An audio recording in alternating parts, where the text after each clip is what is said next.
Atomic Heart feels like it's in the Bioshock universe, only we get to see what's happening in the USSR. In the same way Bioshock Infinite made commentary with the star-eyed, patriotic citizens of Colombia, all of the civilians here are equally brainwashed and love communism and its leaders that do no wrong. The USSR leads the technological race with wonderful advancements that will never go south, until they do. Then the game's other similarities shine. There's exploration, audio diaries, frantic combat with an array of weaponry, left-handed magic, plasmid tech stuff, a story of intrigue, and so on. Atomic Heart wears its inspirations on its sleeve, but it definitely brings new things to the table too. Primarily, the number one selling point in my opinion, the absolutely unnerving robots and machines. It's a lovely conglomeration of Soviet-era amusement park aesthetics with 50s sci-fi tech, and I loved seeing all of the creative designs as I progressed throughout the game. All of the designs feel authentic and are animated beautifully, and once enemies start attacking, their sheer speed and weight is genuinely scary to go up against. Combat feels really good. Not only do enemy attacks get my adrenaline going, but the weapons you use feel and sound so meaty. The core combat loop will also have you dodging frequently as you fight. You're not that mobile in battle, and can't sprint, so you need to time your dodges well. Additionally, you've got your glove that can cast certain abilities that will hinder your enemies. I didn't find them as interesting as the plasmids in Bioshock, but they do give you a few more tools to spice things up. Your weapons and glove have plenty of upgrades you can choose from as well, which allow you to play around with different playstyles. It's nice that you can also get refunds for everything you upgrade, which encourages experimentation even further. Exploration is slightly weaker in my opinion.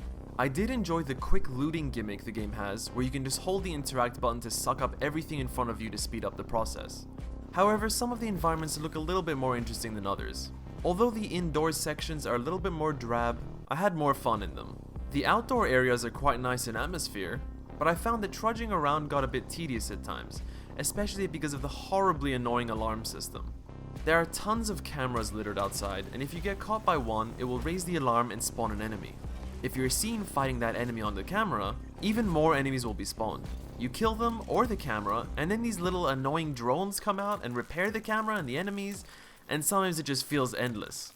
Even if you learn from your mistake and don't get caught by any cameras, it gets tiresome to make your way forward and have to constantly stop and shoot all these cameras and drones, or throw boxes to distract them.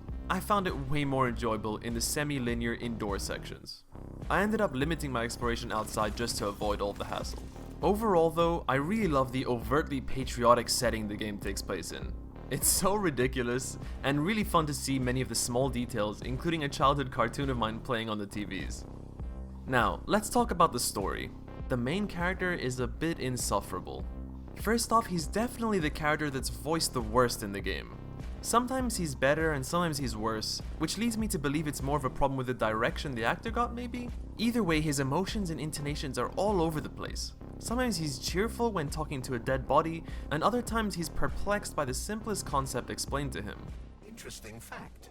From a bird's eye view, you can see that the grass in the park was planted in the shape of the peaceful atom. A bird's eye view? In general, his dialogue pacing is off. Sometimes he rambles, sometimes he talks too quickly, and he's just a bit of a weirdo in general. The worst part of it all though, is he's just a bit of an asshole. It's like the writers wanted him to be a cool 90s first-person shooter protagonist like Duke Nukem, let's say, but without any of the likable characteristics. No funny puns or one-liners, just pure bitchiness. He's just always being a bitch to everyone. Charles, open it. Unfortunately, I Lack the ability to unlock doors. You're like a broken record, you know that? I'll deal with it. Well, actually, I lied. He does have one-liner. For some weird reason, he loves repeating the most bizarre catchphrase I've ever heard in my life. Crispy critters. It's his go-to exclamation for any situation he's in. Also, did you notice he sounds American? For some reason, everyone sounds American or British, which just rubs me the wrong way. Why would we not hear Russian accents here? But at least they're acted well. Now, with all that said, in conclusion, the game's dialogue and protagonist are a bit of a weak point for me, but the world's story is intriguing enough to keep me going. That goes without even mentioning the fantastic enemy designs, great combat, and kick-ass soundtrack.